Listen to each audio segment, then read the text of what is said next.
हङकङमा आयोजित 4 देशबीचको T20I सिरिजका लागि नेपालको अन्तिम टिम घोषणा गरिएको छ। नेपाल क्रिकेट संघ क्यानले शनिबार रोहित कुमार पौडेलको कप्तानीमा 14 सदस्यीय फाइनल टिम घोषणा गरेको हो। यसअघि प्रारम्भिक टोलीमा रहेका 6 खेलाडीले अन्तिम टिममा स्थान बनाउन सकेनन्। अन्तिम टोलीमा नपर्ने खेलाडीमा सन्दीप जोरा, विवेक कुमार यादव, किरण कुमार ठगुन्ना, अर्जुन घरती, रूपेश सिंह र दिपेन्द्र राउत रहेका छन्। उनीहरूले हालै सम्पन्न प्रधानमन्त्री कप एकदिवसीय राष्ट्रिय प्रतियोगितामा उत्कृष्ट प्रदर्शन गरेका थिए। त्यसका बावजुद यी 6 खेलाडीले नेपालको राष्ट्रिय T20 टिममा स्थान बनाउन सकेनन्।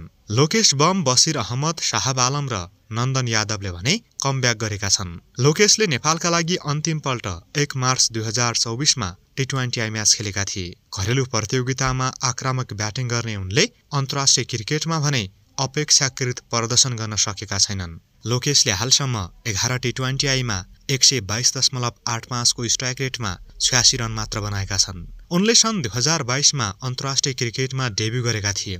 यस्तै युवा अलराउन्डर बसिर अहमदले सन् 2022 पछि राष्ट्रिय टिममा पुनरागमन गरेका हुन्। उनले हालसम्म 2 वटा T20I खेलेका छन्, जसमा बसिरले 8.16 को इकोनोमीमा 2 विकेट लिएका छन्। उनले पछिल्लो समय घरेलु क्रिकेटमा शानदार ब्याटिङ गरिरहेका छन्।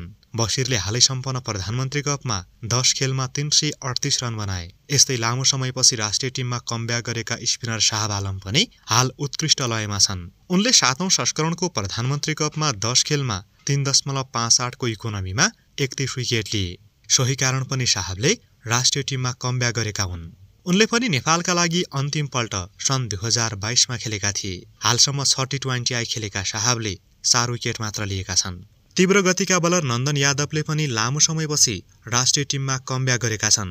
यसअघि टोलीमा परे पनि उनले डेब्यूको मौका पाएका थिएनन्। त्यही बीचमा नन्दन अस्ट्रेलिया पलायन भए। तर केही महिना अघि उनी अब नेपालमै क्रिकेट खेल्ने निधोमा पुगे र यसपल्ट नन्दन राष्ट्रिय टिममा कमब्याक गर्न पनि सफल भए। हङकङ भ्रमणमा उनले डेब्यूको अवसर पाउने सम्भावना छ। राष्ट्रिय टिमका 2 महत्त्वपूर्ण सदस्यहरू सन्दीप लामिछाने र अनिल कुमार शाहले भने हङकङ भ्रमण गुमाउनेछन्।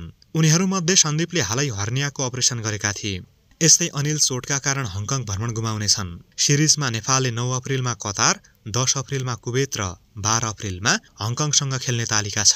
तालिकाको शीर्ष 2 वटा टिमले 13 अप्रिलमा फाइनल खेल्नेछन्। हङकङ सिरिजका लागि नेपालको अन्तिम टिम कुशल भुर्तेल, आसिफ शेख, लोकेश बम, रोहित कुमार पौडेल, कुशल मल्ल, दिपेन्द्र सिंह ऐरी, गुलशन कुमार झा, सोमपाल कामी, करण केसी, बसिर अहमद, नन्दन यादव, रिजन ढकाल, ललित नारायण राजवंशी र शाहब